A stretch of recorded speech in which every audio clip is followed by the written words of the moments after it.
tiempo, si no, creo que sus compañeros tampoco van a ingresar todavía.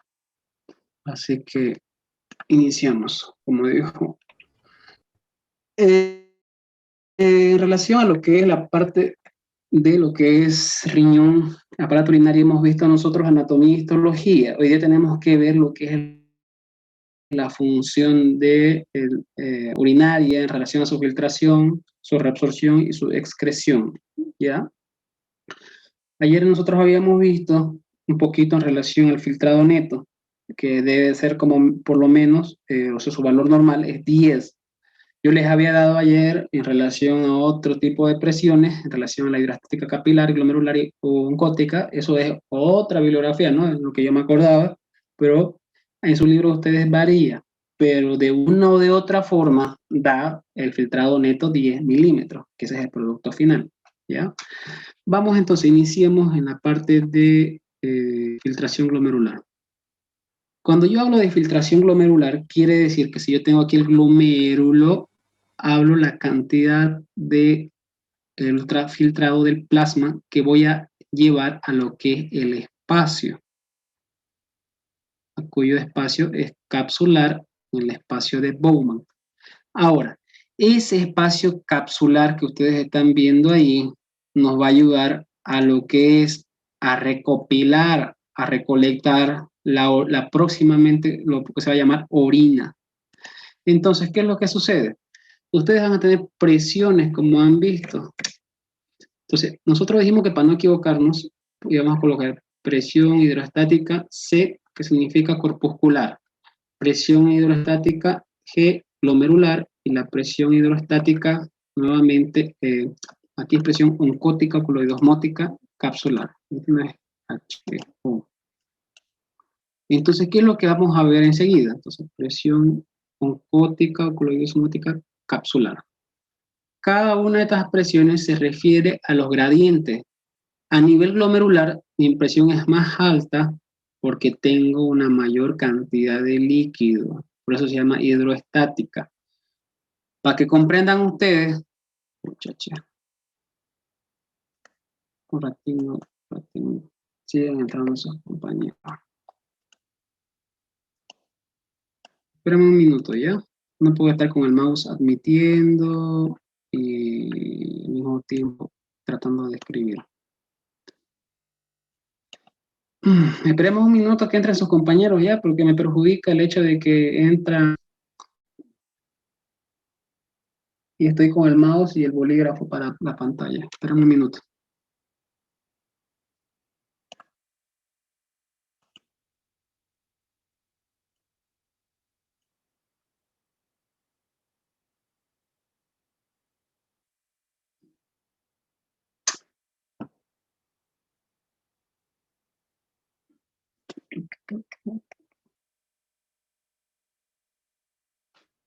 Yo creo que nadie más va a entrar, ¿no? Bueno, sigamos entonces. Entonces, las presiones hidroestáticas, oncótica o coloidosmótica, esta que dice POC, tienen que ver en relación, cuando ustedes escuchen oncótica o coloidosmótica, se relaciona con una proteína esencial que se llama albúmina, ¿ya? ¿Qué es lo que quiero que comprendan? Cuando yo veo, ¿se acuerdan en vasos sanguíneos? Tenía mi vaso, aquí afuera tengo células, y cuando la sangre fluye de intravascular a la zona intersticial, esa zona intersticial es igual al famoso tercer espacio. ¿Listo? Vamos comprendiendo. Y la palabra tercer espacio es sinónimo de que cuando hay mucho flujo de líquido en lo que es la zona intravascular a la zona extra, que sería el intersticio, al aumentar la cantidad de flujo se produce lo que es un edema. Un edema es un aumento de líquido en el espacio intersticial o tercer espacio. ¿Por qué les estoy explicando esto o haciendo recuerdo de esto? Porque esto sucede a nivel capsular, ¿ya? ¿Qué quiere decir a nivel capsular? En lo que es este espacio y en relación al glomérulo.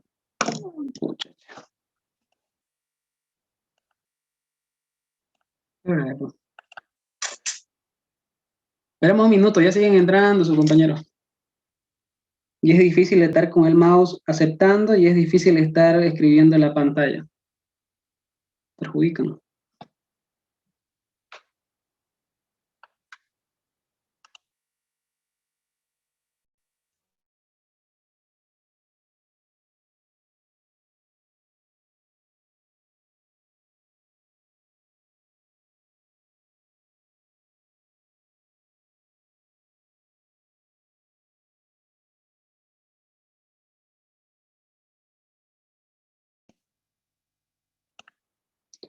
Bueno, continuemos. En relación a lo que les estoy explicando de edema, tercer espacio, del flujo que va de intravascular a extravascular, es para mencionarles que en esta red capilar dijimos nosotros que a nivel de lo que es la del riñón, a nivel de lo que es la nefrona, que es la zona funcional, tengo dos capilares importantes. Uno era la red capilar glomerular.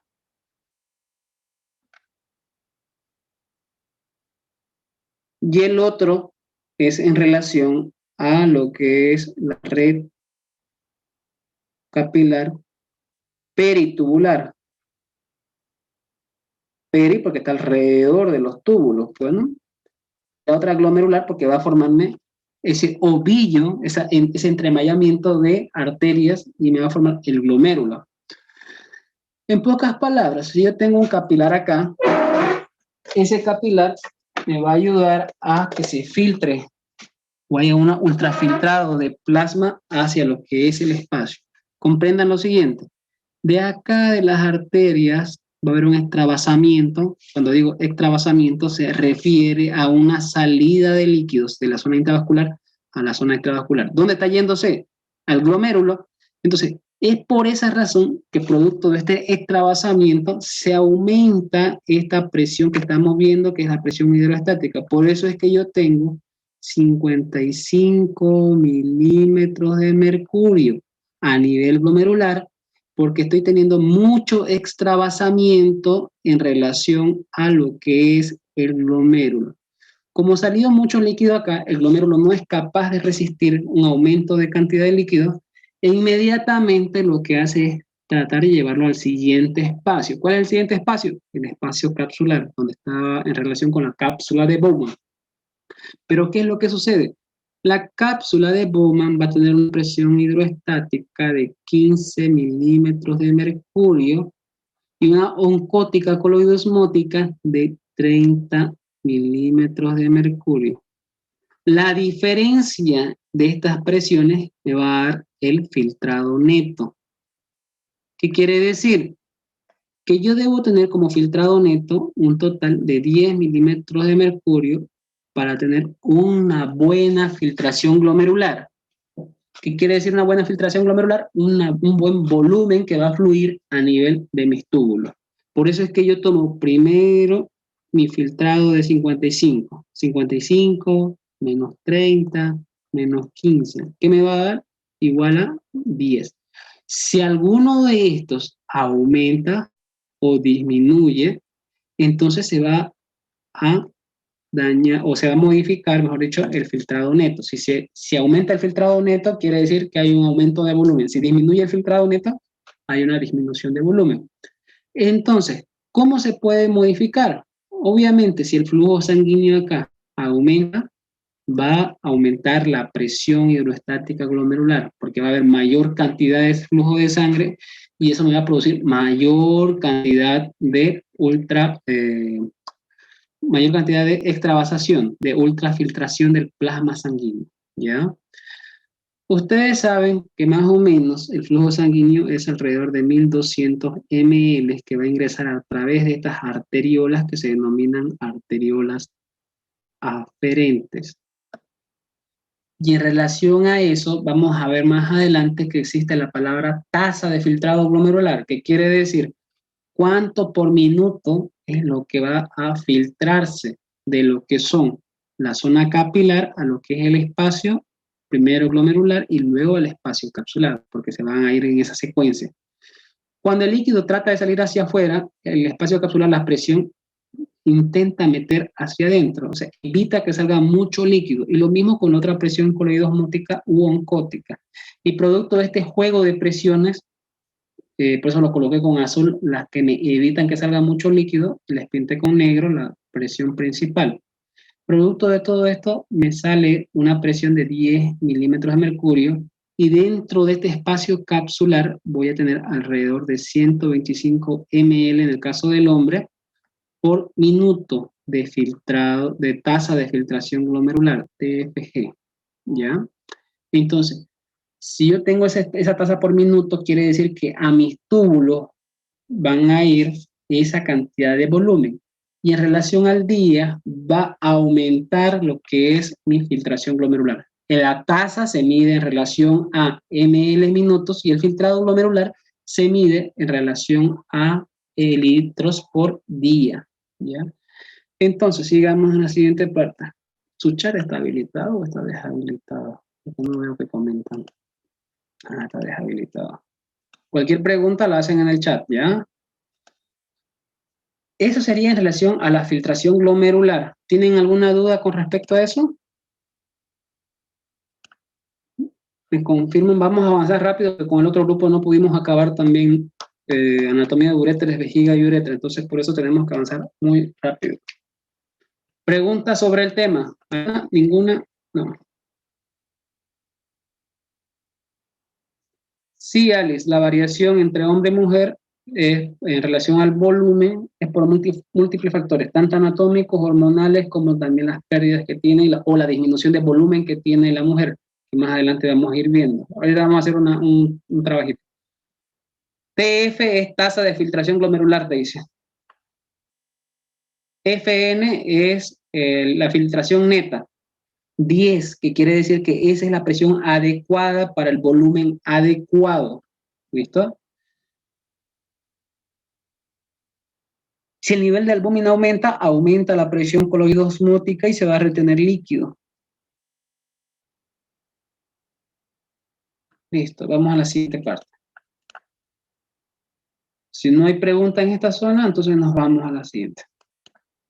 Acá, yo tengo, en relación a lo que les mencionaba, una tasa que se mide en esto, ml y minutos. Por en cambio, la filtración glomerular se va a medir en relación a litros día. ¿Qué quiere decir? Ustedes están teniendo por minuto en este espacio capsular 125 ml. Entonces tienen que hacer lo siguiente, ¿no? Para sacar la filtración glomerular. Si una hora tiene 60 minutos, que es igual a 60 minutos, en un día tengo 24 horas, entonces multiplican 24 por 60, ¿cuánto les da? ¿Ya?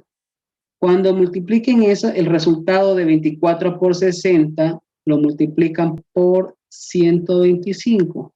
Y eso es la cantidad de filtración glomerular. Porque estamos diciendo que 125 ml por minuto. ¿Cuántos minutos tengo en el día? Entonces 60 por 24. Y eso multiplica por 125. ¿Cuánto les va a dar?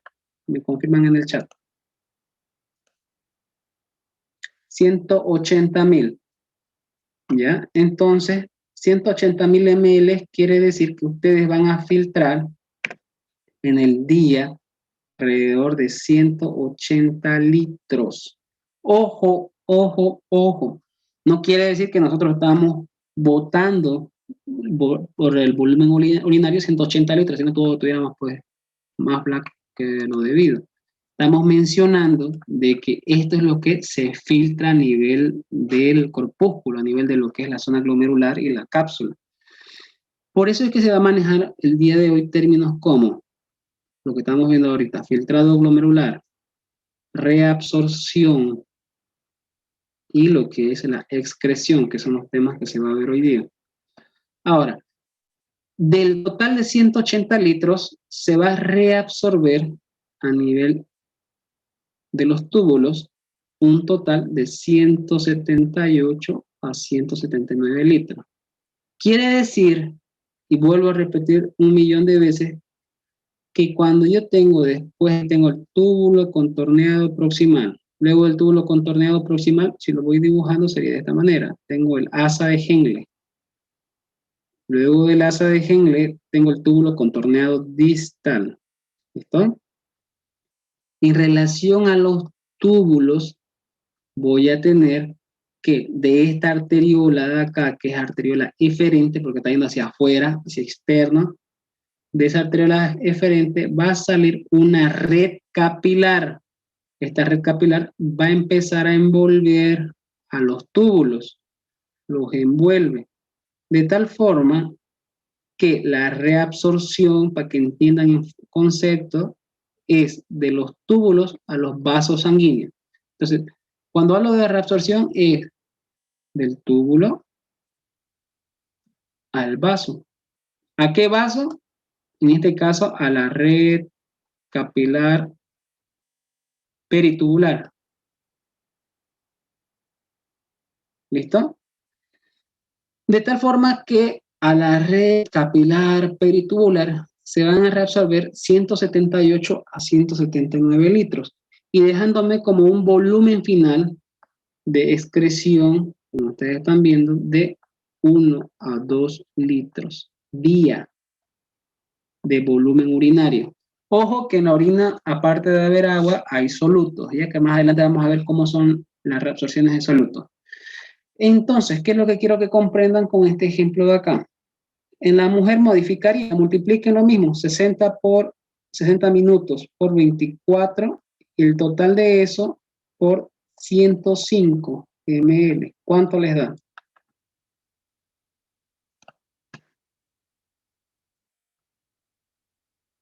180.000 ml es igual a 180 litros, ¿no?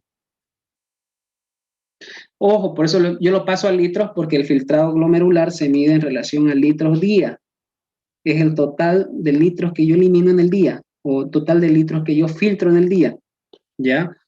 Por eso es que hay esa variación. Tasa quiere decir cuánto por minuto, cuántos ml por minuto hay en ese espacio capsular. 151.200 en las mujeres, quiere decir que tengo 151 litros con 200 ml en la mujer, 0.2 litros. Eso es el filtrado glomerular por día. Varía en relación al hombre y en la mujer.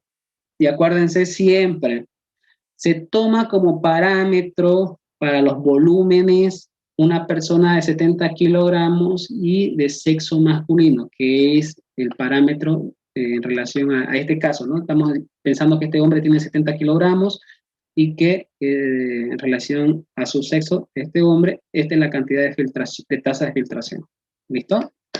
Obviamente, el volumen va a variar de acuerdo al peso, porque también varía el volumen de sangre, ¿no? Entonces, eso sería en relación a la tasa de filtración glomerular. ¿Se comprendió? ¿Tienen alguna duda?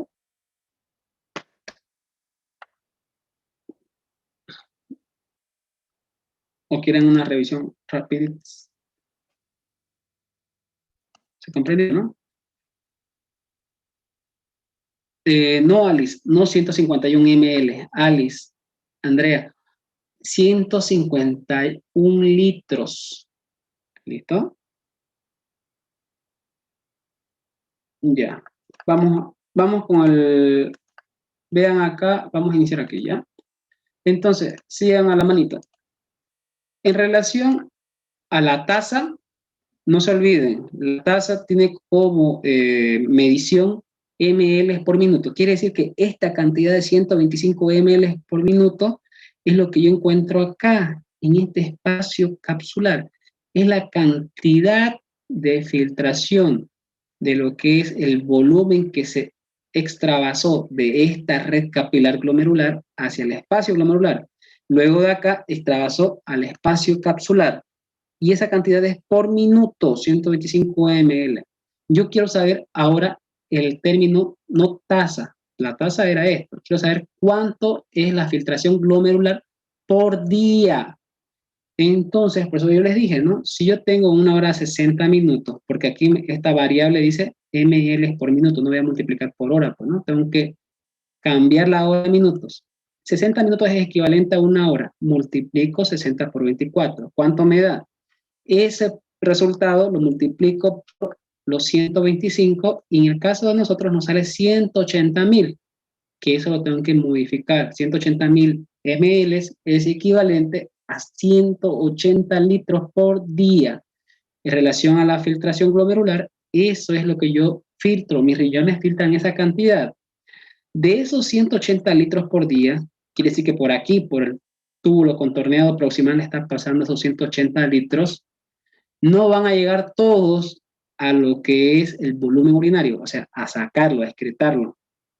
Se van a reabsorber 178 a 179 litros. ¿Dónde? Cuando yo digo reabsorber, se refiere a, van a pasar del túbulo a los vasos sanguíneos. ¿A qué vasos sanguíneos? A los que están cerca del túbulo, que es la red capilar peritubular que vemos acá. Entonces me voy a la imagen. Yo dibujé mi túbulo contorneado proximal, mi asa de Henle, mi túbulo contorneado distal. De la arteriola eferente, como ustedes están viendo acá, porque tenemos una aferente que me deja el flujo sanguíneo, que era un total de 1200 ml, decíamos nosotros. Luego de hacer toda su extravasación, sale la red capilar a través de la arteriola eferente con contenido, y esa arteriola eferente me va a dar esta ramita por donde está yendo la mano, que es la red capilar peritubular. ¿Por qué peri? Porque está alrededor. Peri significa periférico. ¿Alrededor de dónde? Del túbulo. Entonces va a ir dando vueltas en relación al túbulo. Y túbulo es todo eso, proximal, distal y asa de Henle. Y de tal forma que todo lo que salga del túbulo va a esa red, se reabsorbe. Y como producto final, solamente va a quedar, si de 180 litros se reabsorbe a los vasos sanguíneos 178, 179 litros, solamente le va a quedar como volumen urinario 1 a 2 litros. Por eso es que le mencionábamos nosotros que en relación a la excreción es de 1 a 2 litros día de volumen urinario. Y digo volumen urinario porque el líquido tiene solutos, ¿ya? Que le dan su característica. ¿Ahora sí se entendió? Ya. Yo creo que sí se entendió, ¿no? Listo. Vamos a la siguiente parte. Ahora, esta tasa que estamos viendo nosotros de filtración de 125 ml se puede modificar. Quiere decir que si yo tengo 130, 140, 150 ml por minuto, obviamente va a aumentar mi filtración glomerular. ¿Cuándo sucede esto? Cuando tengo un aumento de volumen. Entonces, o por lo contrario, si disminuye ya no es 125, es menos, va a ser 110, 105. Quiere decir aquella persona que tiene menos flujo sanguíneo, porque tiene menos volumen sanguíneo. ¿Qué va a suceder? Va a disminuir la tasa y disminuye el filtrado y obviamente el producto final de esto es la orina, la excreción. Entonces me disminuye esto de acá que es 1 a 2 litros por día.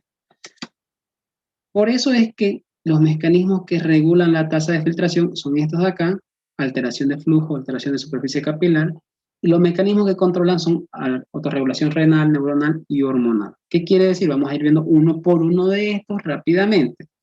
Pero para que me comprendan, si yo debo excretar dentro de mis parámetros normales de 1 a 2 litros por día, ¿cuánto me voy a asustar cuando esté eliminando mi volumen urinario menos de 500 ml en relación a día? ¿Ya? Entonces, cuando yo veo a una persona que, por eso que ustedes van a ver en los hospitales, cuando lleguen en su momento adecuado después de la facultad, de que se mide la diuresis es lo que se orina. Entonces, la diuresis del señor de la cama 8 es 400 ml. ¿Qué quiere decir? Que hay algo malo en su tasa de filtración, hay algo malo en lo que es su filtración glomerular y hay algo malo en su flujo sanguíneo. Por eso es que digamos, mecanismos que regulan es una cosa, mecanismos que controlan es otra cosa. Es como les decía a sus compañeros hace rato, cuando ustedes salen a la calle a bolichar, a lo que ustedes quieran, les dicen sus padres, regulan el tiempo, les van a regular. Bueno, tu salida es hasta las 10 de la noche. ¿Cómo controlan? Con el reloj. En el momento que ustedes se pasen inmediatamente qué es lo que hacen, lo llaman por WhatsApp, por videollamada, para saber dónde están ustedes. Entonces, mecanismos que regulan es una cosa y mecanismos que controlan es otra. Cuando hablamos de regulación, estoy hablando más que todo de lo morfológico, ¿ya? Y de controlar, estoy hablando de lo que es, como dice ahí, hormonas, neuronas y algunos componentes renales. Vamos a ver uno por uno. Voy a borrar la pantalla para explicarles alteración de flujo sanguíneo. Saquen captura, por favor. O coloco una pantalla en blanco mejor, ¿no? Espera un minuto. Voy a colocar una pantalla en blanco para explicarles. Esperen un cachito.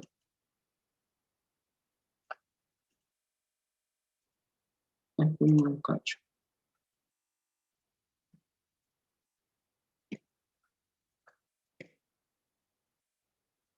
Entonces vamos a ver mecanismos y vamos a ver. Listo.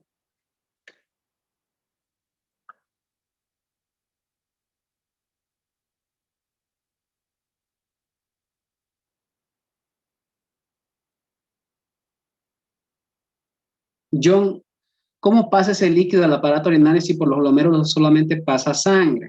Por eso, el concepto de orina en los libros de fisiología mencionan que es un ultrafiltrado del plasma sanguíneo. En la sangre tengo elementos corpusculares y tengo plasma. ¿Qué es lo que sucede en relación a lo que tú me preguntas? Si yo tengo mis capilares, ¿se acuerdan que teníamos tres tipos de capilares? Continuos, que son los que no dejan mucho espacio para que salga contenido, y su medio de difusión, su medio de transporte es paracelular o transcelular.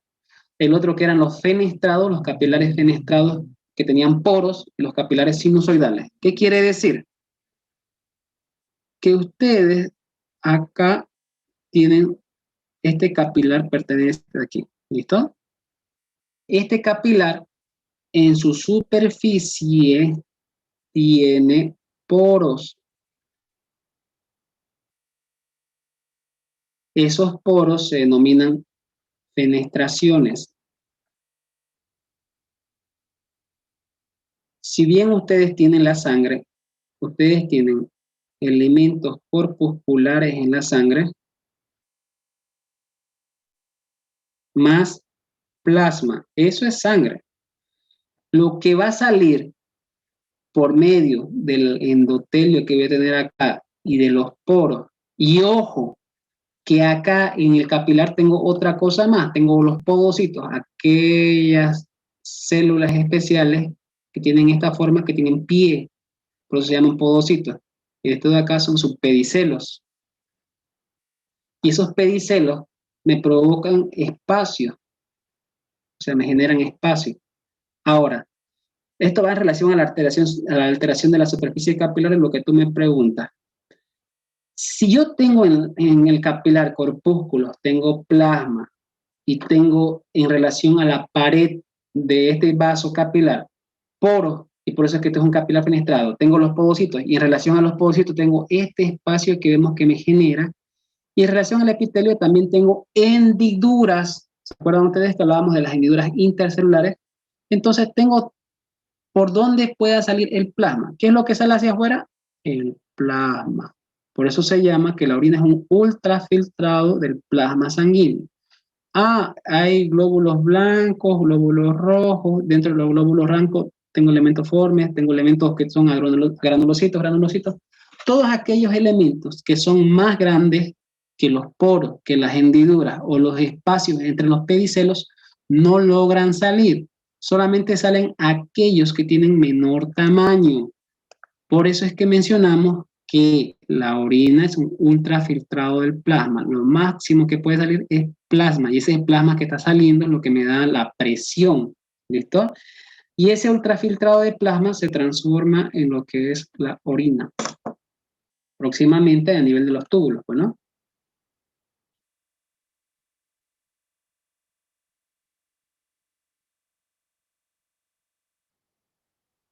A eso se va en relación a tu pregunta. ¿Cómo pasa ese líquido del aparato urinario si por los glomérulos solamente pasa sangre? Lo que de la sangre se está filtrando solamente es el plasma, ¿ya? Porque sangre es un tejido de composición celular. Eso tienes que tener en cabeza.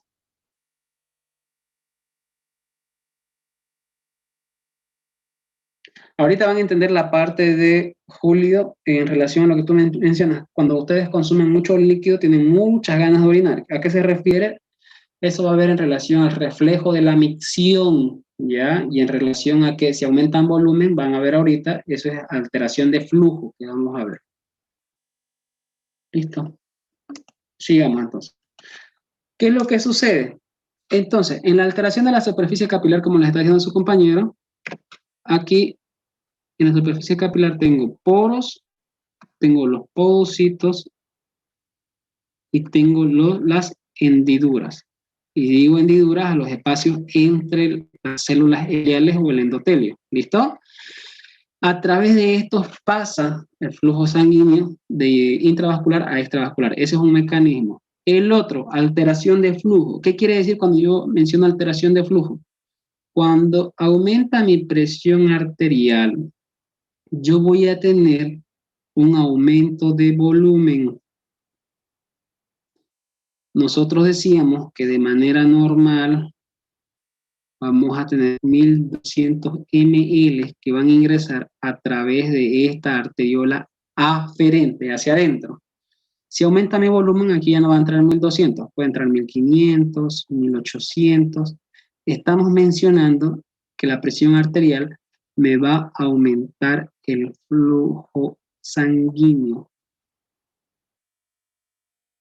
Por lo contrario, si yo disminuyo mi presión arterial, igual va a disminuir el flujo sanguíneo.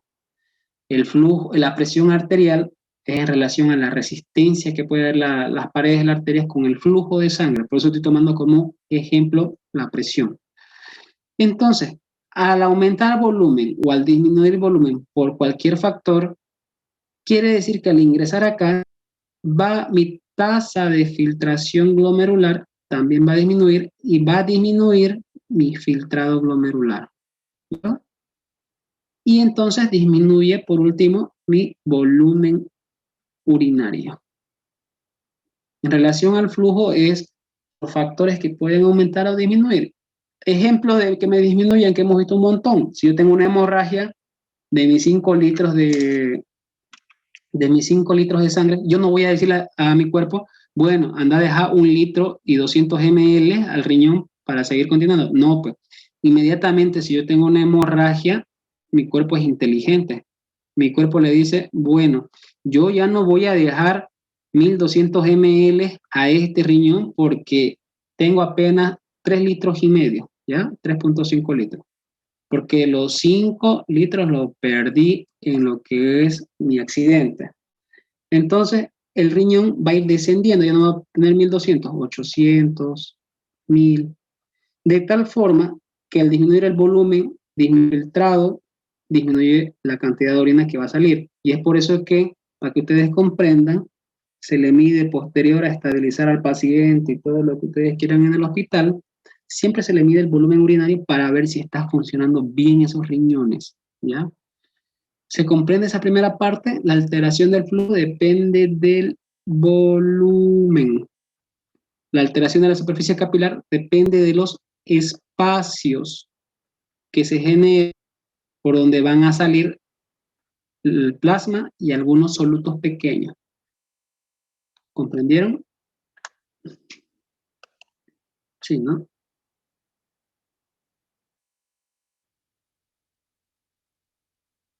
Sí, ahorita vamos a llegar a esa parte, Axel, en relación a un mecanismo de compensación, sería en relación a la hormona antidiurética que me va a inhibir la pérdida de volumen, ¿no? Entonces, en este caso, la hemorragia igual actúa lo que es la hormona antidiurética para conservar el volumen o el poco volumen que tengo para disminuir el volumen urinario. Eso del ADH y aldosterona, inclusive, siempre lo vemos como una regulación hormonal.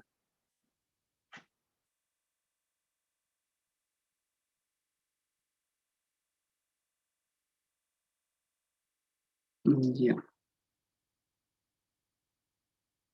Listo. Listo, vamos. Entonces sería la primera parte, una revisión rápida en relación a esto. Acá, entonces, la alteración a nivel del flujo y alteración a nivel capilar, que son los mecanismos, ¿no?, que estamos viendo en relación a lo que regula. Estamos viendo acá mecanismos reguladores. Yo les mencioné que esto es más morfológico. Morfológico quiere decir de acuerdo a la forma y el volumen. Entonces, si este corpúsculo glomerular que tengo acá es de característica fenestrada, tengo estos orificios, que son las fenestraciones o poros, que se miden en nanómetros. Tengo estas células epiteliales, que entre medio de las células epiteliales hay una hendidura o un espacio, la hendidura intercelular. Tengo estas células que están recubriendo al capilar, que son los podocitos y que tienen estos piecitos que se llaman pedicelos. Entre pedicelo y pedicelo existe un espacio. ¿Qué quiere decir? El plasma, como es líquido, puede fluir de intravascular a extravascular con facilidad, hacia afuera. Pero los solutos no pueden porque estos espacios son reducidos en relación a nanómetros, ¿ya? Los poros en relación a 80 nanómetros y una albúmina en 60 nanómetros. Entonces, la albúmina pasa bien. Los glóbulos rojos, glóbulo blanco miden más de 100 nanómetros. Quiere decir que un glóbulo rojo, un glóbulo blanco no puede pasar porque el poro, su diámetro es de 80. Entonces, si yo tengo uno de 100, no pasa por el tamaño que tiene. La alteración de estos tres componentes de la arteria, de la pared de la arteria, me puede alterar el flujo, el mecanismo de regulación de la tasa de filtración. En relación al flujo sanguíneo, quiere decir el volumen. Si aumento mi volumen por un aumento de presión o una disminución y disminuyo, este flujo sanguíneo se puede variar. Al variar el volumen, varío mi tasa de filtración y mi filtrado glomerular. Por ejemplo, en una hemorragia de tener 5 litros, yo perdí 1,5 litros y me quedé con 3,5. Entonces, inmediatamente mi riñón no va a estar, o sea, mis arteriolas no van a estar mandando 1,200 ml, que era lo normal. Entonces, manda menos. ¿Para qué? Con un mecanismo de compensación para preservar volumen en otros tejidos que son más importantes, como por ejemplo cerebro, corazón y pulmón. Es inteligente el cuerpo, ¿no?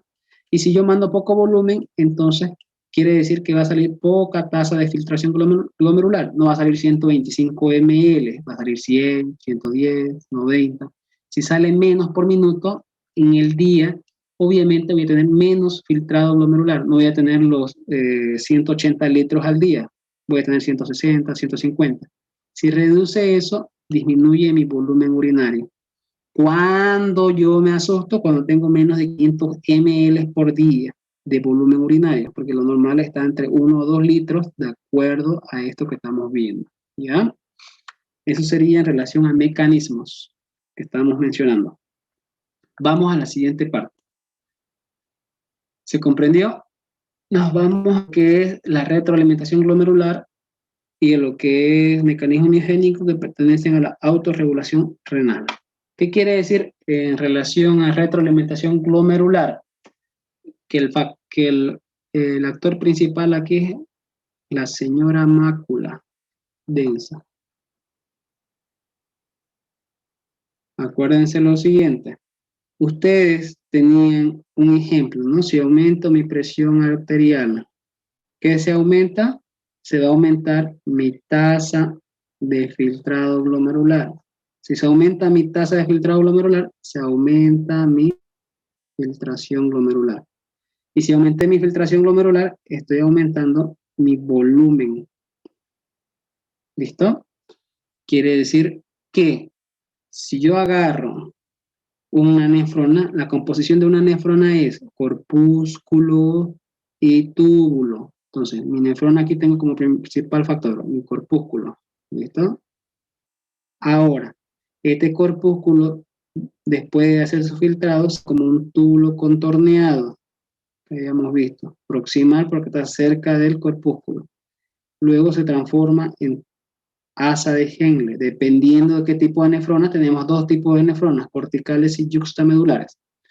Vamos a tener diferentes tipos de asa. Luego continúa como túbulo contorneado distal y va a acabar como conducto colector, porque me colecta de todas las nefronas, ¿no? Un conductor por lo menos me recibe hasta 400 nefronas. Si yo disminuí, entonces acá coloco, yo disminuí mi filtrado glomerular, aumenté, mejor dicho, si yo aumenté, es mayor mi filtrado glomerular, estoy diciendo que hay más volumen, inmediatamente, voy a colocar con otro color acá, con verde, inmediatamente por mis túbulos empieza a aumentar la velocidad con la que va a salir el líquido. ¿Por qué? Porque yo mencioné hace rato que no debo conservar líquido en lo que son mis espacios intersticiales, en los terceros espacios, ¿no? Porque si no me provocaría un edema, si no ese riñón se empezaría a hinchar. Entonces inmediatamente dice el glomérulo, yo no puedo resistir mucho volumen de líquido, entonces eliminémoslo y de forma rápida. Entonces va eliminándolo rápido. Hay mayor volumen, o sea, va más rápido, mayor volumen de orina o de líquido, y ese volumen va a ir más rapidito. Ahora, al ir muy rápido en el camino, como siempre, cuando nosotros hacemos las cosas rápidas, nos olvidamos de algo, bueno, de este corpúsculo sale esta arteriola eferente. Y de la arteriola eferente dijimos que tenemos una red que se va a formar. Entonces aquí se forma la red peritubular. Peri porque está envolviendo, estamos haciendo un gráfico de esta forma. Entonces envuelve a todo. ¿Listo? ¿Qué es lo que sucede? De manera normal debería producirse una reabsorción. ¿Qué quiere decir reabsorción? Dijimos hace rato. Que de aquí del túbulo pase acá, a los vasos sanguíneos. Esa es una reabsorción. Estoy colocando una R por eso. Entonces, tendría que haber sucedido esto de manera normal. Como hay más volumen y está yendo más rápido, entonces se va a reducir la reabsorción. Disminuye la reabsorción. Al disminuir la reabsorción, por eso estoy colocando ahora unas X, donde están esos colores lilas, al disminuir la reabsorción, yo voy a disminuir la cantidad de soluto y de líquido que estaban o que tenían que ir a los vasos sanguíneos. Como componentes principales tenemos el sodio, el cloruro y el agua. Ojo que tenemos otros solutos, fosfato, bicarbonato, calcio, magnesio. Tenemos también lo que es hidrogeniones, ¿ya? Hay una gran cantidad de solutos. ¿Pero qué sucede? Estos dos solutos y el agua son los componentes más principales. Y estos deberían reabsorberse. Como no se reabsorbieron, entonces quiere decir aumentando la cantidad de cloruro, de sodio y de agua. ¿Dónde? En los túbulos. Y este túbulo contorneado distal, ¿se acuerdan la imagen que habíamos visto el otro día? Es como si estuviera dibujando acá, un redondito, y ahí está el túbulo contorneado distal. Si yo veo el túbulo contorneado distal y le hago un corte, voy a ver que el túbulo contorneado distal en su inicio tiene dos tipos de epitelio. El epitelio normal del túbulo contorneado distal es cúbico, ¿ya? Pero esta zona que voy a pintar ahora de amarillo va a ser de tipo cilíndrico. Entonces toda esta zona de acá, que estamos viendo de amarillo, se modifica y al modificarse se convierte en un tejido epitelial especializado. Ese tejido epitelial especializado recibía un nombre específico que era mácula densa. Entonces yo tengo a la señora mácula. Hola, doña mácula. La señora mácula va a detectar que en los túbulos, ¿por qué va a detectar en los túbulos? Porque está viniendo desde el proximal y va a llegar hasta distal, pues, ¿no? Va a detectar que en el túbulo contorneado distal hay lo que es el aumento de sodio, cloro y agua. E inmediatamente lo que hace la mácula es, bueno, entonces tengo que reducir mi volumen sanguíneo. Y como la mácula está relacionándose con esta arteriola aferente, la función va a ir de acuerdo a eso. Le va a decir, vamos a hacer a nivel de las arteriolas aferentes un mecanismo contrarregulador. Si hay un aumento sanguíneo, tengo que reducir. ¿Cómo voy a reducir? ¿Con vasoconstricción o vasodilatación? Me confirman en el chat. ¿Cómo reduzco el volumen sanguíneo a nivel de los vasos?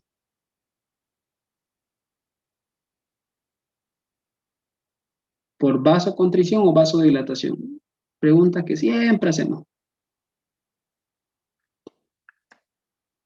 Eso, Julio. Como dice su compañero Julio, entonces lo que me va a producir es la mácula densa, por eso una vasoconstricción a nivel de ¿dónde? ¿Quién está cerca de él? La arteriola deferente, entonces a nivel de la arteriola aferente. Ahora, la mácula densa también se relaciona con un componente vasodilatador importante. No se confundan, lean primero o escuchen lo que les estoy diciendo. Esta mácula densa me va a inhibir a un componente que me produce vasodilatación, que era el óxido nítrico. ¿Se acuerdan de este NO? Inhibe entonces al óxido nítrico y al inhibir al óxido nítrico me evita la vasodilatación. ¿Ya? Entonces cortamos la vasodilatación, porque la vasodilatación es la que me está produciendo aumento de flujo y al inhibir el óxido nítrico, NO es óxido nítrico. Entonces la mácula densa disminuye la cantidad de flujo sanguíneo. En pocas palabras, la retroalimentación glomerular a través de la mácula densa me inhibe el flujo, disminuyéndome la vasodilatación y produciéndome la vasoconstricción. ¿Producto de qué? De sentir a través de sus paredes especializadas el aumento de sodio, cloruro y agua. ¿Por qué? Porque el volumen fue muy rápido y se absorbió poco de estos componentes o estos solutos. ¿Listo? ¿Se comprendió? Si se comprendió, vamos a la siguiente. ¿Me confirman? ¿Se comprendieron? Sí, ¿no? Está un poco más fácil estos temas. Ya, vamos a los mecanismos miogénicos. El mecanismo miogénico es más fácil. Miogénico, mío de muscular y génico de algo nuevo que esté sucediendo, nuevo. Génesis, ¿no? Nuevo. Ahora, ¿qué es lo que sucede? Sucede que nosotros vamos a ver que si yo tengo nuevamente las arteriolas eferentes, el corpúsculo, las arteriolas aferentes, cuando hay un aumento de volumen, por eso es más morfológico esta parte, este aumento de volumen no va a poder, acuérdense, hay una resistencia vascular, lucha el volumen contra la resistencia del vaso, de las paredes del vaso. Entonces el volumen lo que va a hacer es aumentar, va a estirar, ¿listo? Estira el vaso. Y este estiramiento me produce un mecanismo contrario. Si se estiró la pared, en relación estamos hablando de las paredes internas, ¿no? Del vaso, ¿quién regula la contracción? La otra pared intermedia muscular. Entonces las fibras musculares lisas van a contrarregular ese estiramiento. Fibras musculares lisas. ¿Ya? No sé si logran comprender. Quiere decir que, sigan acá por este puntito de acá, aumentó el volumen, ingresó la sangre y está contra el volumen la resistencia vascular de las paredes. El volumen es mayor que la resistencia vascular porque el volumen maneja una presión. ¿Listo? Entonces inmediatamente este volumen va a hacer que estira las paredes. Por eso es que se produce como un aumento, porque como hay harto líquido se debe aumentar el diámetro. Cuando se estiró esas paredes, como un mecanismo contrario, las fibras musculares lisas, ¿se acuerdan que teníamos túnica interna, túnica media, túnica externa, ¿no? En la túnica interna teníamos endotelio, epitelio plano, y ese estiramiento del epitelio plano manda la información a las musculares lisas o túnica media y le dice, bueno, realicemos la contracción porque no podemos nosotros estar todo el tiempo con el diámetro aumentado porque está entrando mucho flujo. Entonces, las fibras musculares lisas me producen una vasoconstricción o una constricción, contraria al estiramiento, ¿no? Una constricción.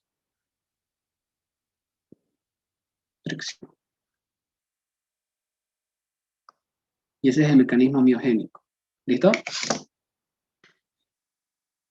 Y eso va a reducir, obviamente, toda constricción, toda vasoconstricción me reduce el flujo de sangre, el flujo sanguíneo. Y si me reduce el flujo sanguíneo, me reduce el filtrado glomerular.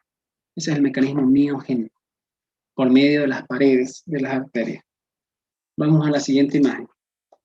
En relación a la regulación neural. ¿Ya? ¿Qué quiere decir neural? Quiere decir que ustedes tenían, ¿se acuerdan? Un sistema nervioso autónomo, que viene de un sistema nervioso central, que viene de un sistema nervioso periférico. Entonces, veamos lo siguiente. Si yo dibujo el cerebro, cerebelo, mi tallo encefálico, tengo protuberancia, bulbo, médula. Hasta aquí pertenece a la zona craneal. Entonces yo tengo mi sistema nervioso central a este nivel y de la médula mi sistema nervioso periférico. Todos los nervios que salen del cráneo o en relación al cráneo es central. Dentro de ellos tenemos un componente que es el sistema nervioso autónomo. ¿Por medio de qué? De lo que son sus fibras, ¿no? Este sistema nervioso autónomo me va a liberar lo que son catecolaminas o lo que son neurotransmisores denominados como noradrenalina o adrenalina. Esta adrenalina, en relación a lo que son los vasos sanguíneos, van a tener receptores alfa-1 adrenérgicos, como ven ustedes. Y cuando el receptor reciba ese estímulo, producto de la noradrenalina, producto de eso se va a producir un mecanismo de vasoconstricción. Por eso se llama neuronal o neural, porque necesito un estímulo para que me produzca una liberación de adrenalina a través del sistema nervioso autónomo. Lo normal es que en reposo nosotros estemos con lo que es la arteriola aferente, arteriola eferente, estén dilatadas para que pase el flujo, pues, ¿no? Y luego de la dilatación, obviamente, estén contraídas, pero en un mismo factor de tiempo, o sea, en un mismo tiempo. Se dilató, se contrae, se dilata.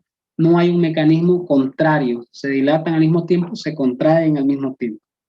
Entonces, si vuelvo a repetir los mismos ejemplos de siempre, ¿no? Cualquier estímulo que me produzca un aumento de adrenalina, me va a producir que esta adrenalina, por medio del sistema nervioso autónomo, vaya a los receptores alfa-1 adrenérgicos y me produzcan vasoconstricción. Dijimos, si tenemos hemorragia, ¿qué quiere decir? Me va a producir un aumento, el sistema nervioso autónomo me va a producir un aumento de adrenalina. Y esa hemorragia me va a llevar ¿a qué? A que disminuya mi flujo sanguíneo. La hemorragia es la pérdida de sangre. Entonces yo debo evitar pérdida de sangre. ¿Cómo evito? Disminuyendo el flujo. ¿Cómo hago disminución del flujo? Por la vasoconstricción. ¿Y cómo hago la vasoconstricción? Gracias al sistema nervioso autónomo y a lo que es la noradrenalina y a lo que son los alfa-1, receptores alfa-1 adrenérgicos. ¿Listo? Y al disminuir el flujo sanguíneo, obviamente están viendo poco flujo a nivel de los capilares, se disminuye la tasa de filtración glomerular y se disminuye el filtrado glomerular. Eso sería en relación a lo que es la regulación neural. Y si se disminuye la tasa de filtración glomerular, se disminuye el volumen de orina. Por eso es que les decía, ¿cómo yo controlo si mi paciente tuvo una hemorragia en relación a las pérdidas de volumen?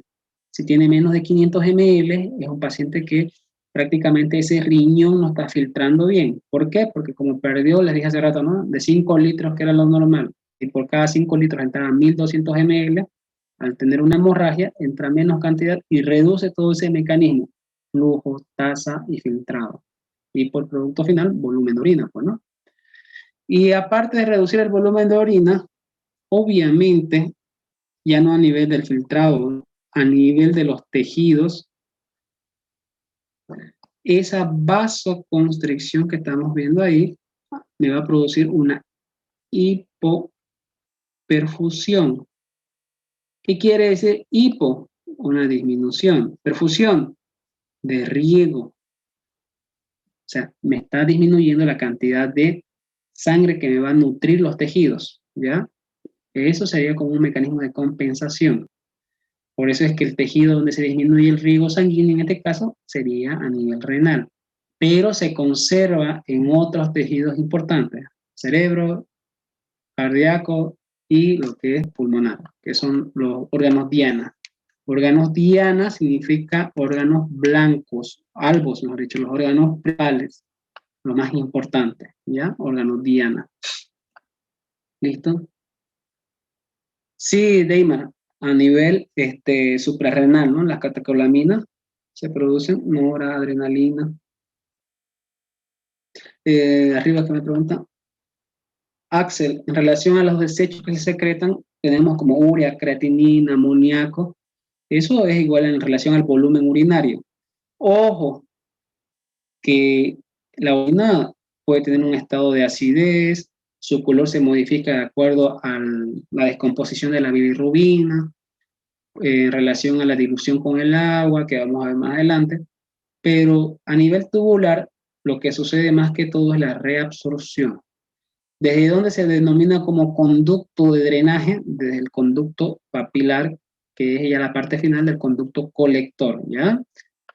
SNA, Sistema Nervioso Autónomo. Listo, continuamos con la siguiente regulación. Ese es neural, vamos a ir a la regulación hormonal.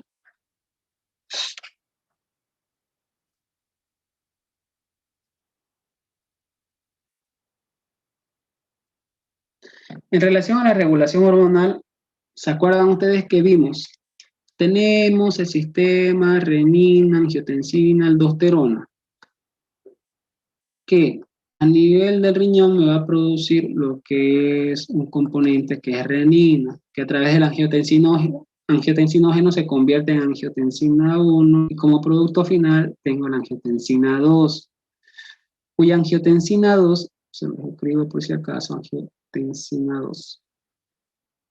A nivel de lo que son los vasos, me va a producir vasoconstricción. Lo que vimos en hemodinamia, estamos repitiéndolo otra vez. ¿Se acuerdan? En hemodinamia vimos volumen sanguíneo, gasto cardíaco y lo que era resistencia vascular. Entonces, otros componentes, aldosterona, péptido natriurético auricular, oxitocina, hemos repetido lo mismo. En esta regulación hormonal, lo que me interesa que ustedes sepan es que tienen este componente que se llama angiotensina 2, que me va a producir vasoconstricción. Y todo lo que tenga que ver con vasoconstricción me reduce el flujo de sangre. De esa forma me regula. El otro componente sería el péptido natriurético auricular. ¿De dónde salen estos? De las aurículas. ¿Se acuerdan ustedes que las células auriculares son como unos receptores? Van a ver que hay una modificación del volumen en la aurícula derecha, un aumento de volumen, una disminución de volumen, y lo que me van a producir es el péptido natriurético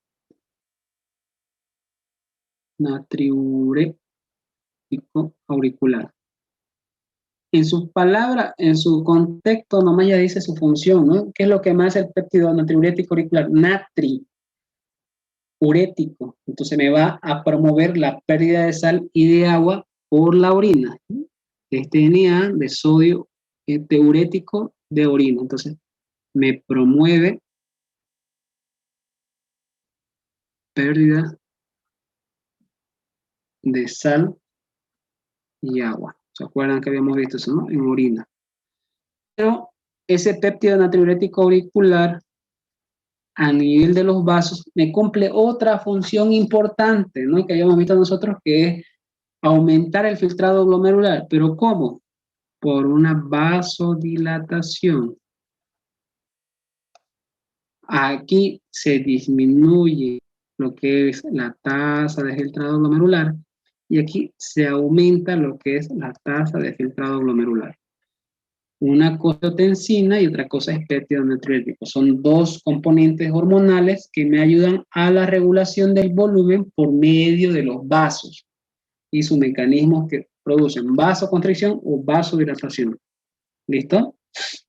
¿Se comprendió? ¿Me confirman? También en su libro no está, ¿no? En su libro otra hormona que es la que mencionaba su compañero hace rato, no me acuerdo si Axel o Deimar mencionaban, el HADH, la hormona antidiurética. Que la hormona antidiurética también me va a ayudar en relación a un aumento de volumen, ya saben ustedes, disminuyéndome la diuresis, ¿no? ¿Se comprende?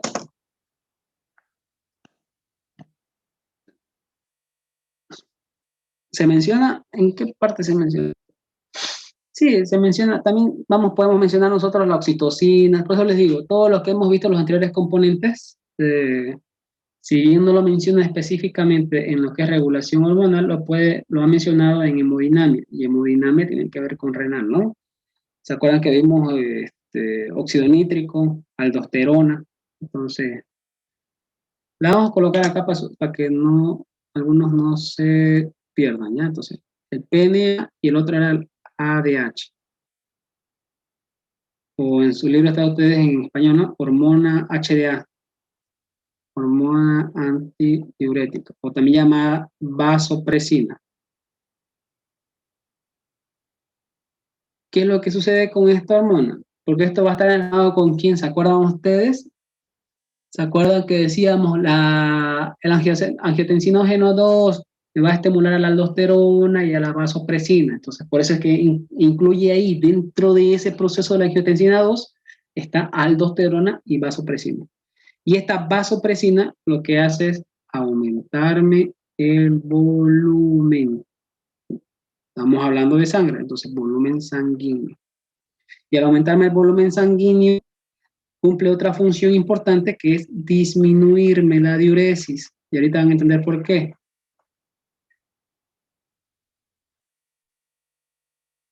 Si me disminuye la diuresis, me aumenta el volumen de sangre. Porque yo no estoy orinando volumen y lo retiene.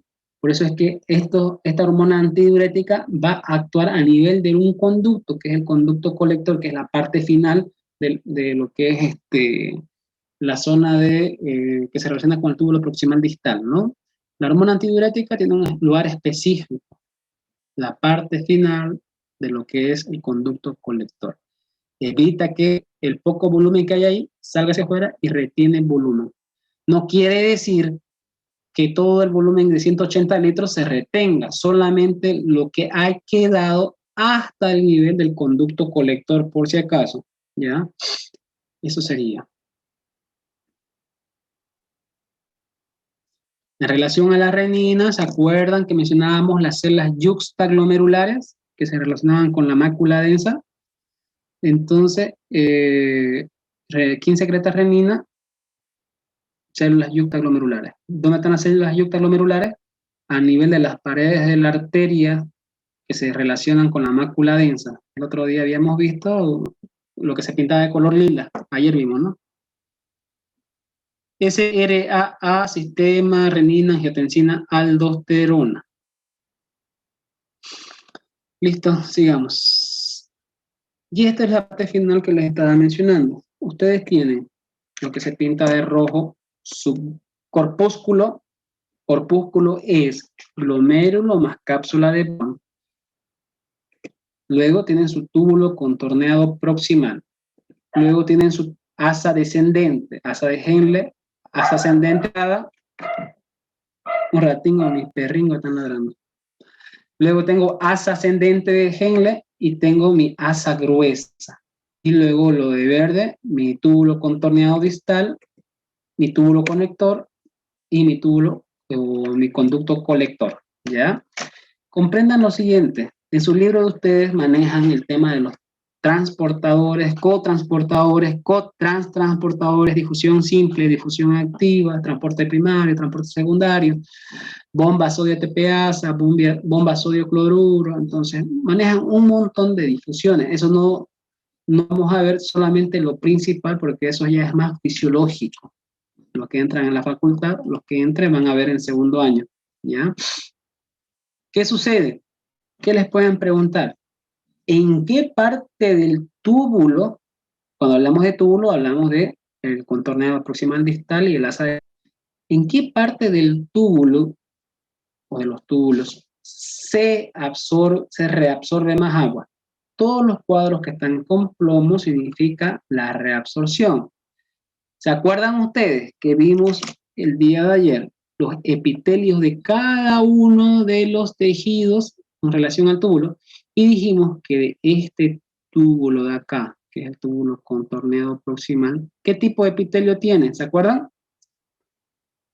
Y tiene algo arribita que le da la característica para tener mayor absorción. ¿Qué era? ¿Me confirman en el chat? ¿Por qué? O sea, todo tiene un porqué en la vida, ¿no? ¿Por qué se está reabsorbiendo más agua? Y si se dan cuenta, ¿por qué se reabsorbe más solutos a ese nivel? Porque el tejido epitelial debe ser pues diferente a comparación de los otros. No salvatierra. Nefronas quiere decir todo lo que está en la pantalla de salvatierra, por si acaso. Estoy hablando del túbulo contorneado proximal, qué tipo de tejido epitelial tiene y por qué ese tejido epitelial ayuda a que tenga mayor reabsorción de agua y de solutos.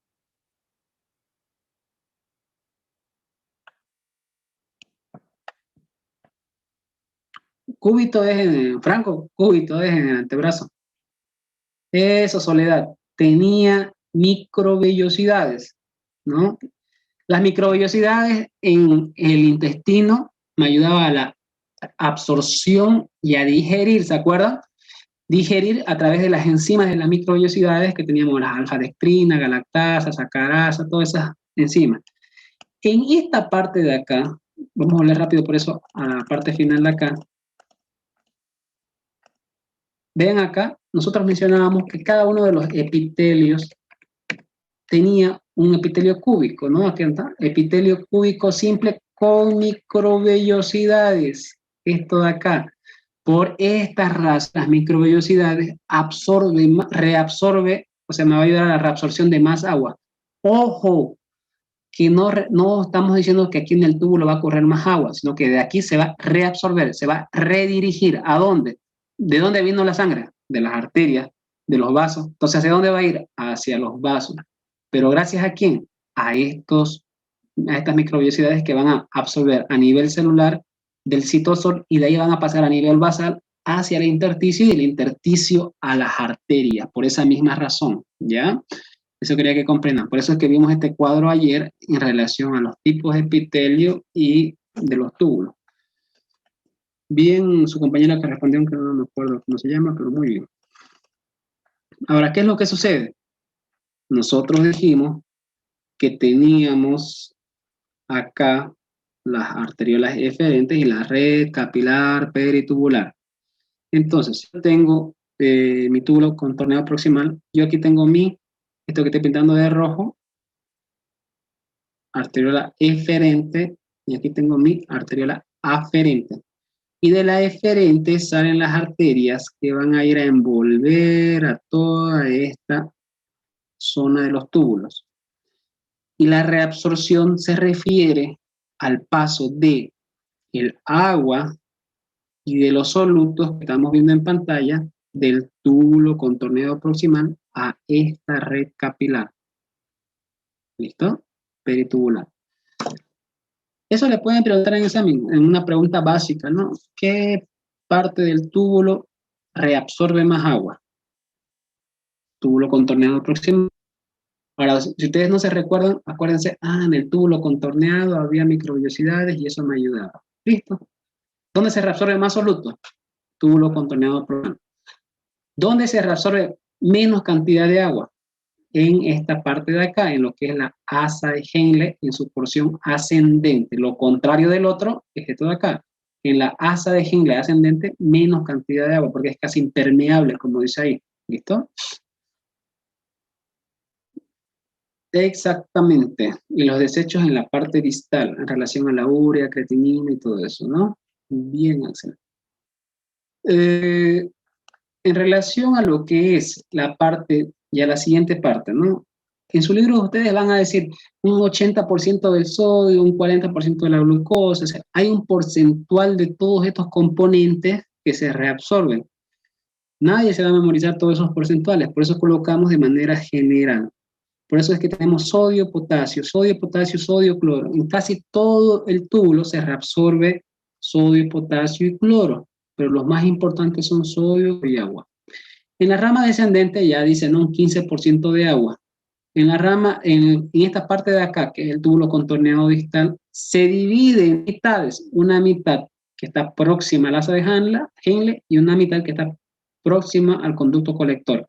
Esta sería distal y esta sería proximal. No confundan. Si este color verde de acá es el túbulo contorneado distal, se divide en dos, una zona proximal y una zona distal. Valga la redundancia. Y lo más importante acá es que la paratormona me va a estimular que a este nivel se reabsorba más calcio. Quiere decir que el calcio que está por este flujo del volumen que va a pasar por acá, le va a decir la paratormona, no, evita botar mucho calcio y que se reabsorba. Entonces va a reabsorber todo el calcio que pueda hacia los vasos sanguíneos de la red capilar peritubular para que vaya a donde necesite, porque está pidiendo por algo. Ha detectado que hay poco calcio y quiere que aumentemos la cantidad de calcio. Entonces la paratormona hace eso, que aumente la reabsorción. En relación a este conducto colector, como se va a encontrar en las dos regiones, y eso es lo importante que deben saber, la asa de Henle se encuentra en la médula y los túbulos contorneados en la corteza. En relación al conducto colector, que dijimos que el conducto colector nos recibe alrededor de 400 nefronas en su composición, y dijimos que las nefronas son alrededor de 800 a 1 millón, en su libro trata 1 millón, en otro libro está de 800.000 a 1.2 millones, como término medio 1 millón, todas van al conducto colector, ¿no? El conducto colector, al dividirse en una zona cortical y una zona medular, vamos a tener que en la zona medular tenía diferentes tipos celulares. Tenía unas células principales. ¿Se acuerdan que decíamos? Las células principales estimulan o se relacionan con las hormonas antidiuréticas y aldosterona. Por eso es que aquí dice, se reabsorbe sodio. Y el sodio, ¿a quién arrastra? Al agua. Se secreta potasio, se elimina potasio. En relación a las células intercaladas, ¿cuál es el mecanismo más importante que vimos? Esto de acá. Me regula el pH. ¿Por medio de qué? De la secreción de hidrogeniones. Entonces, células principales relacionan con el ADH y la aldosterona, con la hormona antidiurética y la hormona y la aldosterona. Y la aldosterona tiene que ver con el potasio. Acuérdense que la aldosterona me va a ayudar en relación a lo que es la secreción de potasio. ¿Ya? Si bien me incrementa la reabsorción de sodio y agua, me va a generar potasio. Las intercaladas, como les dije, hidrogeniones. Y los hidrogeniones, si hay un aumento de hidrogeniones, aumenta la acidez, ¿no? En relación a esto de acá.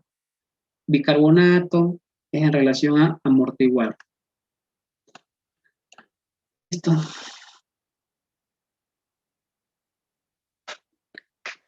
Axel, ahí en relación a tu pregunta, tiene que ver con el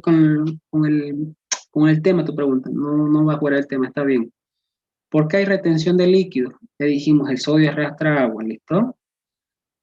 Si han visto ustedes los dibujos de su libro en la parte de los cotransportadores, cotrans-transportadores y las bombas utilizan sodio, cloro y como energía el ATP, por eso dice sodio, cloro, sodio, ATPasa. Potasio, sodio, ATPasa, cloruro, sodio, ATPasa. A veces, cuando se dañan los cotransportadores, hay una retención de sodio. ¿Listo? Esa retención de sodio me va a arrastrar al agua por el tema que es el tema de la negatividad y la positividad, de las concentraciones. Una cosa es concentraciones, gradiente de concentración, otra cosa son el tema de las electronegatividades y electropositividad. Porque si yo secreto potasio y elimino más potasio al intersticio, a la zona de los vasos, estoy haciendo más positivo. Y por lo contrario, si elimino mucho cloruro, estoy haciendo más negativo. Entonces, esa modificación del intersticio te puede arrastrar componentes solutos y en este caso el agua te arrastra lo que es líquido, ¿no? La pregunta del asa de Henle que les pueden decir es dónde se reabsorbe menos cantidad de agua. El asa de Henle ascendente. La otra pregunta era ¿dónde se absorbe mayor cantidad de agua? Túbulo contorneado proximal. ¿Dónde se reabsorbe más cantidad de desechos o metabolitos? Urea, creatinina, amoníaco a nivel de lo que es el túbulo contorneado distal. ¿Listo? Eso. Damaris, nefrona quiere decir, creo que no les ha quedado claro el concepto de nefrona, muchos están confundiendo. Vamos a la parte de, esperen un minuto. Voy a hacerles recuerdo una cosa. Esperen un minuto. ¿Dónde estás? Damaris, mira acá. Tú tienes una zona de la corteza y todos los que están con todos los que han estado con las preguntas de nefrona. Ustedes tienen dos regiones, una región de corteza y una región de médula. ¿Listo? La región de la corteza se divide en una zona interna y una zona externa. Ayer dijimos, todo eso que está de verde, corteza. Todo lo que está de lila, médula. La nefrona se encuentra en toda la corteza y la médula. ¿Qué quiere decir? Nefronas son los corpúsculos y los túbulos. En la zona interna, si yo coloco este corpúsculo, esa nefrona se va a llamar nefrona cortical. Si yo coloco el corpúsculo acá, cerca de la médula y en la zona externa de la corteza, se llama nefrona yuxtamedular, porque está por encima. Y en relación a sus asas de acuerdo al tipo de nefrona se cambian, ¿no? Una es corta en relación a la cortical y otra es larga en relación a la yuxtamedular. Todo lo que ustedes ven de rojo, azul, lila, naranja y negro, esto de acá es nefrona. La nefrona ocupa toda la parte del parénquima renal en relación a lo que es corteza y médula. ¿Qué tenía en la corteza? Las pirámides, las columnas de Bertin. ¿Qué tenía en la médula? Las pirámides de Malpighi. Las nefronas están a nivel de columnas y pirámides de Malpighi, a nivel de corteza y de médula. Nefrona es, como ustedes han escuchado un montón de veces, corpúsculo más túbulos. Espero que quede claro.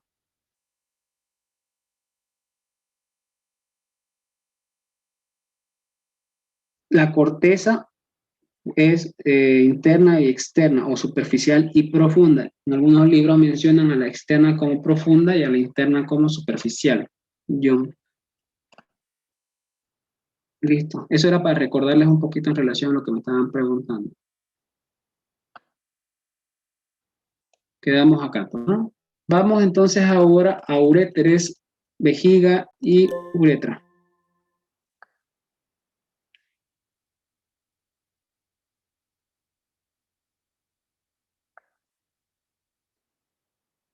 Uréter. ¿Se acuerdan ustedes que el día de ayer vimos que tenemos un conducto de drenaje, tenemos un drenaje, que el drenaje está compuesto por lo que es las papilas colectoras, lo que es las cálices menores, cálices mayores y pelvis. Hasta pelvis, que sería esta parte de acá, y todo lo que está dentro, cálices menor, mayor y papilas colectoras, esos son vías urinarias intrarrenales o vías excretorias intrarrenales. Las extrarrenales serían el uréter, la vejiga y la uretra.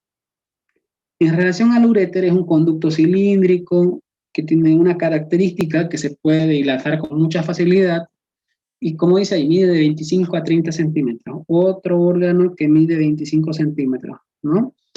Ahora, va de la pelvis renal, como menciona, y llega hasta la vejiga a nivel de la cara posterior de la vejiga. Los dos uréteres, como ustedes ven en pantalla, llega a la cara posterior por detrás. Porque este uréter tiene una característica, es retroperitoneal. Si ustedes hablan de ubicación de los uréteres, como siempre hemos hecho nosotros, ¿no? Ubicación. A nivel de regiones, ¿dónde se ubica el uréter? Flanco derecho, flanco izquierdo, región umbilical y región del hipogastro. Eso es de acuerdo a regiones. De acuerdo a su ubicación y su peritoneo, es retroperitoneal. ¿Listo? ¿Qué más debo saber? Si es retroperitoneal, quiere decir que está bien posterior, y gracias a ese concepto, mis uréteres llegan a la pared posterior de la vejiga. Vuelvo a repetir. Tiene capas, como ustedes ven en relación a esta imagen de acá. Por si acaso, esta palabra que dice músculo detrusor, ¿dónde está acá? ¿Dónde está la manito? Esto más que todo se ve en relación a la vejiga. ¿Dónde tengo músculo detrusor? En lo que es la vejiga. Entonces vamos en relación a las capas. Al igual que uréter, la vejiga y la uretra, todos tienen este epitelio de transición en el nivel de la mucosa. ¿Qué quiere decir epitelio de transición? Transición es algo que pasa de una forma a otra forma. Si yo me voy a esta imagen, estoy viendo un corte histológico de una placa histológica del tejido epitelial que se encuentra a nivel del uréter. Esto que está aquí supuestamente es un uréter, pero está en un estado de reposo, de relajación, un estado así contraído, ¿no? De reposo. Cuando hay un volumen, ya no va a tener esta forma estrellada, va a tener una forma circunferencial. Por eso se llama epitelio de transición. Si bien ustedes ven acá, todo donde está la manito, todo eso es tejido muscular.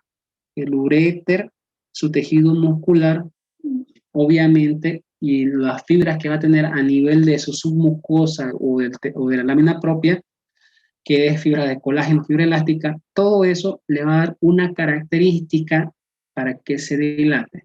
Acuérdense que el músculo liso me ayuda a que se dilate una estructura.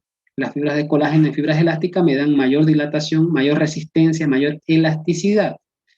Entonces, esta forma estrellada se modifica. Y si ven ustedes, entre la luz, pero está con L, y el tejido epitelial, que vemos todo esto de acá, y el músculo, existen muchas camadas, muchas capas de tejido. El epitelio de transición tiene más de 6 capas de tejido que se modifican cuando hay contenido. Cuando hay un volumen urinario, se dilata, esto se vuelve redondo circunferencial. ¿Listo? Eso sería en relación al epitelio de transición. Ya hemos visto el tema de la lámina propia, mucosa, submucosa, que tienen casi las mismas características que todos. Siempre vamos a ver que a nivel por debajo del epitelio tengo una membrana basal. Debajo de la membrana basal tengo una lámina propia. Y acuérdense ustedes, la lámina propia es la que contiene colágeno, fibras y tejido linfático, como en músculo, como en digestivo habíamos visto nosotros. Y a nivel de la submucosa, también voy a tener algunos componentes de tejido conectivo. Y a nivel de la adventicia sería la túnica externa, y a la adventicia, aquí por eso azul y rojo, porque la atraviesan vaso y nervio. ¿Ya? Eso en relación a lo que es la parte de anatomía y lo más fácil de histología. Vamos en relación a vejiga. La vejiga es un receptáculo, es una cavidad hueca, muscular, que tiene una característica. Ustedes se dieron cuenta que decíamos que en relación a lo que es esta parte del uréter, tiene un tipo de músculo, ¿no? Una camada muscular, o en relación a sus capas o paredes. Acá, en relación a lo que es la vejiga, vamos a tener 3 capas musculares muy diferentes. En relación a su ubicación, veamos acá.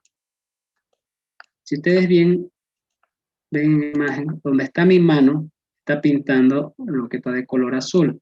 Eso de color azul, ¿qué está haciendo a nivel de la cavidad abdominal? Me está envolviendo todas estas estructuras. Aquí tengo lo que es el aumento mayor, aquí están el mesenterio con los intestinos delgados, aquí está el mesocolon.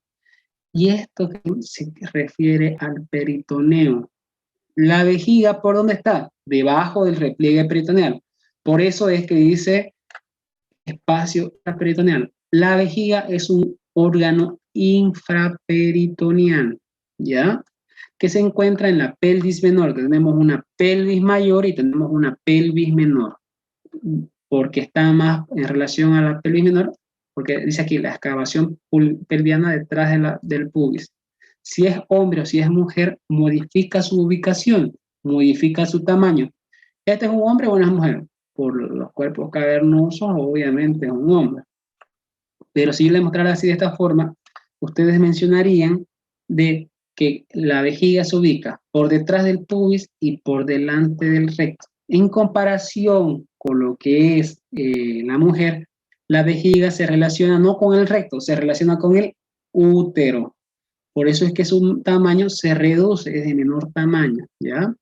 Entonces, ubicación infraperitoneal, pelvis menor, delante de recto y detrás del pubis, en el caso de un hombre, ¿no? Si veo esta imagen de acá, un hombre y una mujer. Esta sería una mujer.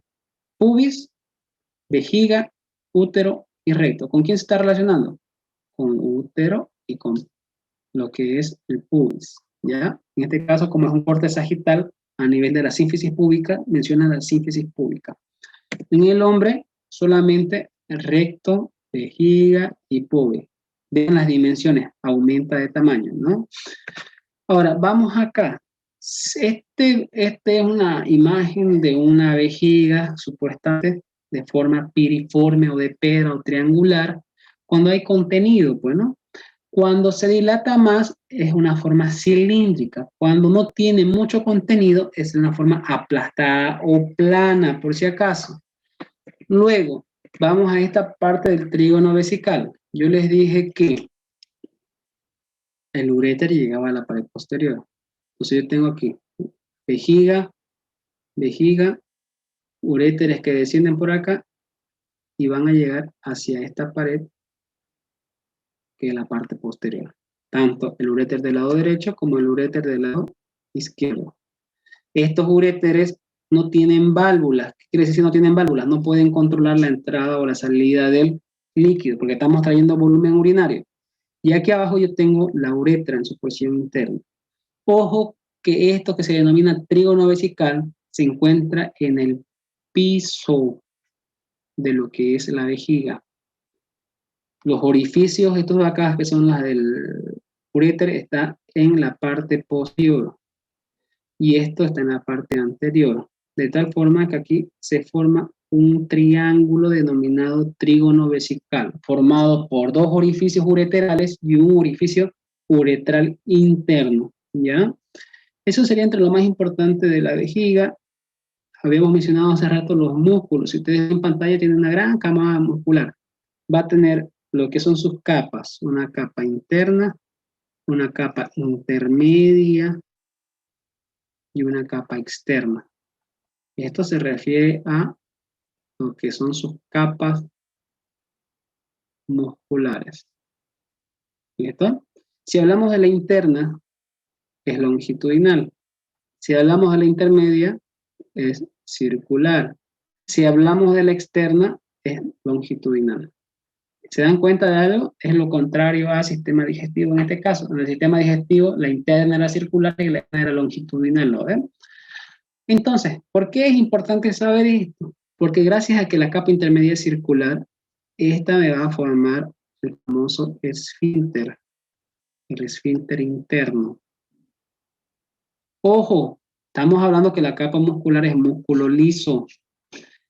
Si el esfínter interno está conformado por la capa intermedia, por tejido que tienen fibras circulares, quiere decir que el esfínter interno es involuntario.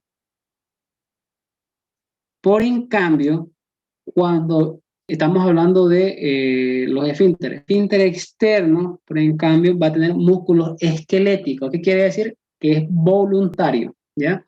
No tiene nada que ver con este externo que dice acá, con este longitudinal, no tiene nada que ver. ¿Por qué? Porque la uretra es otra composición y al estar próximo esa parte de la uretra con la vejiga, está en relación con el piso perineal, con los músculos de la pelvis o del piso de la pelvis. Los músculos de la pelvis son esqueléticos, por eso es que el esfínter externo es voluntario, porque tiene músculo esqueleto. ¿Listo? ¿Qué tanto escriben? Voy a ver.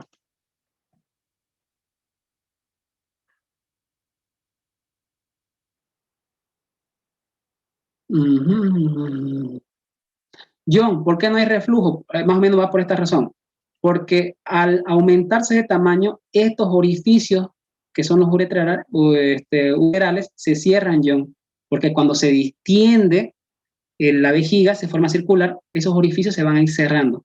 Por eso es que nosotros vamos a tener reflejo miccional. ¿Ya? Esta parte, ¿cuánto concluyo? Este reflejo de micción es en relación a 200 a 400 ml. Cuando tengo esta cantidad, me da ganas de orinar. Yo puedo resistir lo normal entre 800, 700, 900, 1000 ml. Lo patológico, más de 1500, más de 2000 ml. Cuando yo tengo esto, mando al sistema nervioso autónomo por medio del segmento S2, S3 y de ahí manda un reflejo. ¿Qué quiere decir? Esto se está distendiendo y yo debo contraer. Quien me manda esa información es la parte medular. Para evitar que esta orina se vaya por esos orificios que estamos viendo en pantalla, lo que hace el músculo es cerrar de manera anatómica por la dilatación, ese orificio y ese otro. Bueno, y es hora. Los uretres todos son extrarrenales. Bueno, jóvenes, nos vemos, ya es hora. Estudien vejiga y uretra. Es harto, porque ya se quieren ir, ¿no? Si no, depende de ustedes. Acabamos para no quedar pendiente con el tema. A ver, a ver, a ver. Ya, nos vemos. Todos se quieren ir. Chao.